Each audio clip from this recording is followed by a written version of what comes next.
Now, we still have 3 coaching hires to cover, but to recap, Atlanta, they can be excited. Philadelphia should be optimistic if they can go ahead without making Jalen Hurts their starting quarterback. And the Chargers and the Jets, they've gotten better. Nothing to hang your hat on, but they've gotten better. These last 3 teams hired coaches that, at best, you're treading water, if not sinking. Coming in 5th is the Detroit Lions, who hired Dan Campbell, a rah-rah coach. But let's get into what hiring a head coach means, what it boils down to, what you should be looking to do. The key to this is to get a coach who's talent. It's not character. It's not trying hard. You can try hard and get to 8-8. You aren't going anywhere. But you need talent, because talent in the coaching ranks makes your scheme better, makes your players more efficient, makes your players more successful, builds confidence that way as well.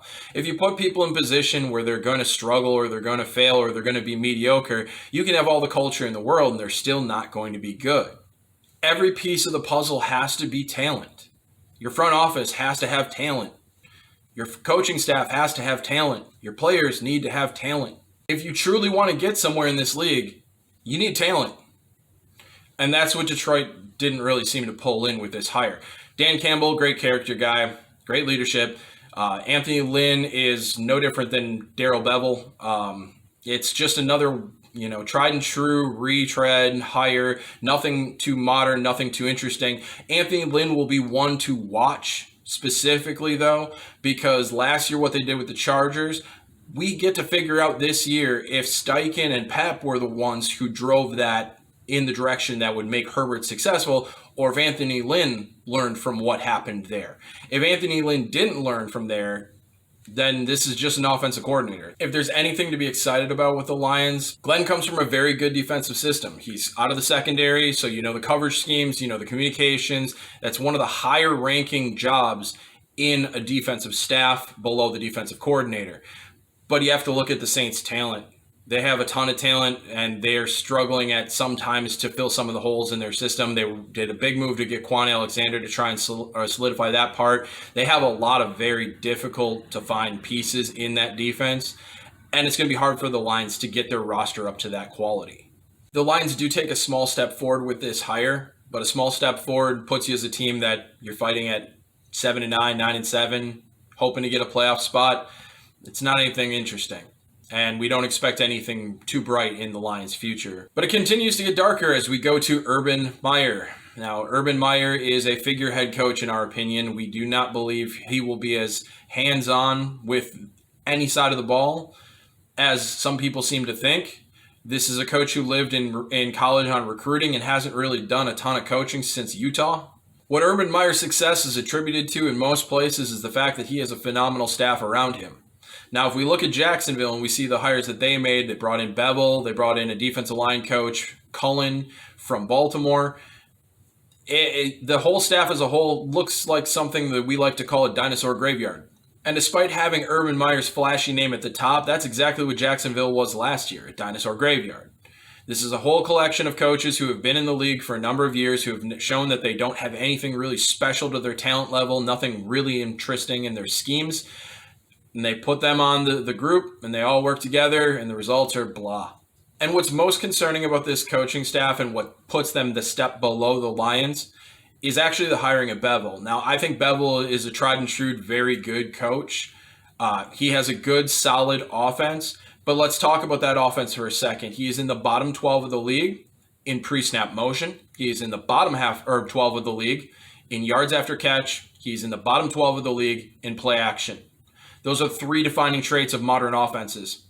And Bevel is in the bottom 12 of the league in all of them. They're drafting Trevor Lawrence most likely with the first pick.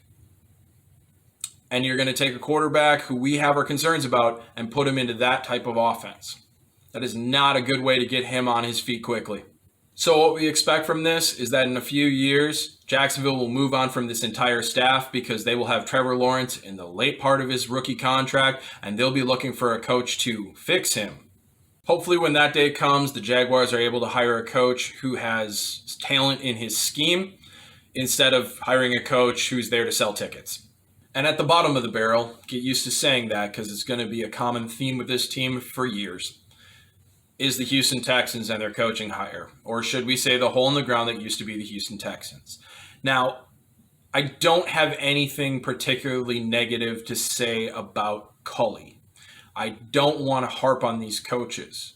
But the fact of the matter is that we've been saying since November that the Houston Texans organization has gotten so toxic that we expect nothing short of one of the greatest implosions we've ever seen in this league.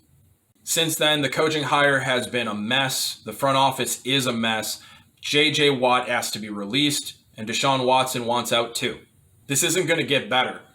And when you look at free agency, there's going to have to be a per diem on every single player that the Texans sign, on top of what other teams are willing to offer just to get somebody to come there. Nobody wants to go to Houston right now.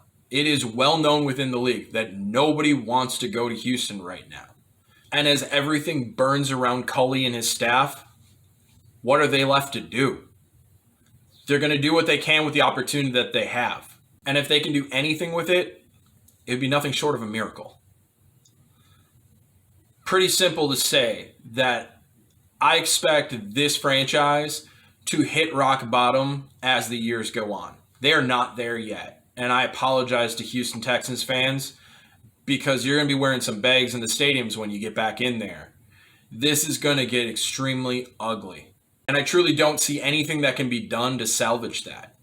So rock bottom is your next destination. Once we get there, then we can start talking about what direction the Houston Texans are going in. Because there's only one way from here. That hole that you're in is going to get dug deeper and deeper and deeper.